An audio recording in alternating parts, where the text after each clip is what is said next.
Հարավային Կովկասում ձևավորվում է նոր իրականություն։ Միացյալ Նահանգների հետախուզական ծառայության հրապարակած տարեկան զեկույցում նշվում է Հայաստանի ու Ադրբեջանի միջև խաղաղության համար իրական հնարավորությունը ստեղծված է։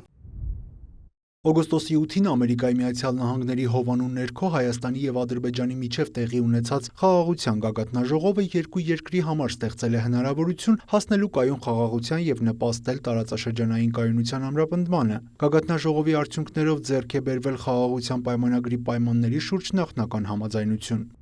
Զեկույցում նշվում է նոր նախաձեռնությունը թրիփը կարող է ակտիվացնել տարածաշրջանը։ Նախատեսվում է ստեղծել Ամերիկայի Միացյալ Նահանգների կողմից կառավարվող միջազգային խաղաղության եւ բարեկեցության Թրամփի ուղի (TRIP), որը Հայաստանի հարավով կմիացնի Ադրբեջանը Նախիջևանի հետ, բացելով առևտրային հոսքեր երկու երկրի եւ ամբողջ տարածաշրջանի համար։ Եթե գործընթացը հաջողվի, Հայաստանը կարող է վերածվել տարածաշրջանային լոգիստիկ հանգույցի, ստանալով տնտեսական իրական օգուտներ, զեկույցը մեկնաբանում է փորձագետը։ Միացյալ Նահանգների հետախուզական ծառայությունը հավաքագրել է այն ամենը, ինչը գոյություն ունի այս պահին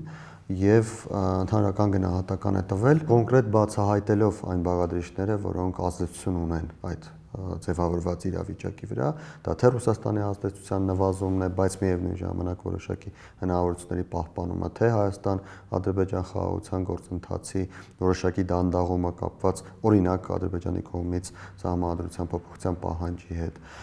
թե Իրանում պատերազմն է, թե Հայաստանի ջանքերն են խաղաղություն հաստատել եւ բացել ենթակառուցվածքները, այսինքն Միացյալ Նահանգների հետախուզական ծառայության զեկույցը ամբողջացնում է պատկերը, որը գոյություն ունի այս պահին Հայաստանում եւ Հայաստանի շուրջ։ Զեկույցը հիշեցնում է վերջին տարիների բարդ իրադարձությունները, սակայն ընդգծում ներկայի փուլը փոխել է իրավիճակը։ Հայաստան-Ադրբեջան հարաբերություններում ձևավորվում է նոր տրամաբանություն, ռազմականից դեպի քաղաքական եւ տնտեսական։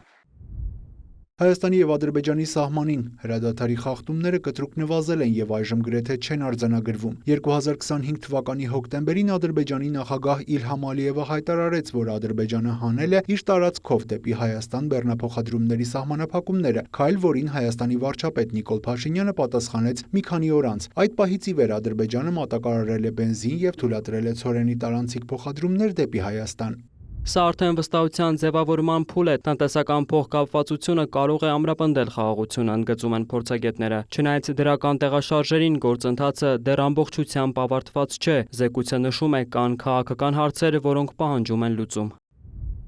Խաղաղության համաձայնագրի վերջնական կնքման ճանապարհին դեռևս առկա են խոչընդոտներ, մասնավորապես նախագահ Ալիևը շարունակում է պնդել, որ Հայաստանը պետք է փոխի իր սահմանադրությունը, հեռացնելով այն դրույթը, որը նրա ձևակերպմամբ Ղարաբաղը ներկայացնում է որպես Հայաստանի մաս։ Այդ քայլը պահանջում է սահմանադրական հանրաքվե, որի արդյունքը կանխորոշված չէ։ Թեև այնտեղ չի ծավալվում հետախուզական ծառայությունը կամ գուցե այդ մասը փակ է եւ չի հրապարակվել, թե ինչի կհանգեցնի դա, որ սահմանադրական փոփոխությունները տեղի չունենան Հայաստանում, բայց իրականում պետք է նշել, որ շատ մեծ է հավանականությունը, որ Միացյալ Նահանգների հետախուզական ծառայությունը նաեւ այս դեպքում այն ընտրանքային զարգացումները հաշվարկել է։ Այսինքն կարելի է նշել, որ Միացյալ Նահանգները բավական լուրջ է վերաբերվում համագործակցության այս ծրագրերին եւ փորձում է հասկանալ, թե տարբեր այլ ընտրանքային զարգացումների դեպքում ինչ հնարավորություններ կան եւ Միացյալ Նահանգները ինչպես կարող է իր շահերը շարունակել իրացնել։ ԱՄՆ հետախուզությունը նաև ընդգծում է հետխորհրդային տարածքում տարածաշրջանային զարգացումները հատկապես Հարավային Կովկասում եւ Կենտրոնական Ասիայում ԱՄՆ-ի համար ստեղծում են ինչպես մարտահրավերներ, այնպես էլ հնարավորություններ։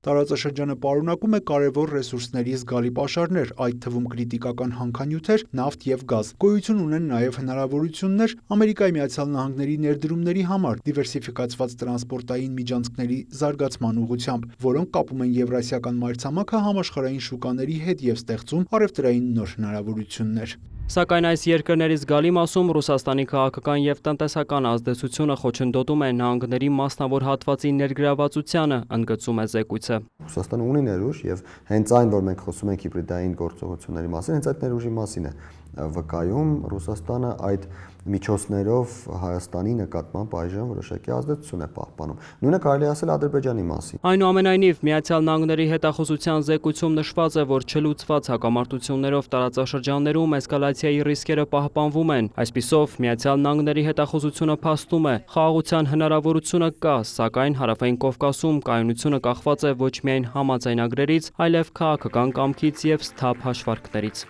Վոլոդիա Մուշեղյան, Ռոմիկ Խաչատրյան, լուրեր։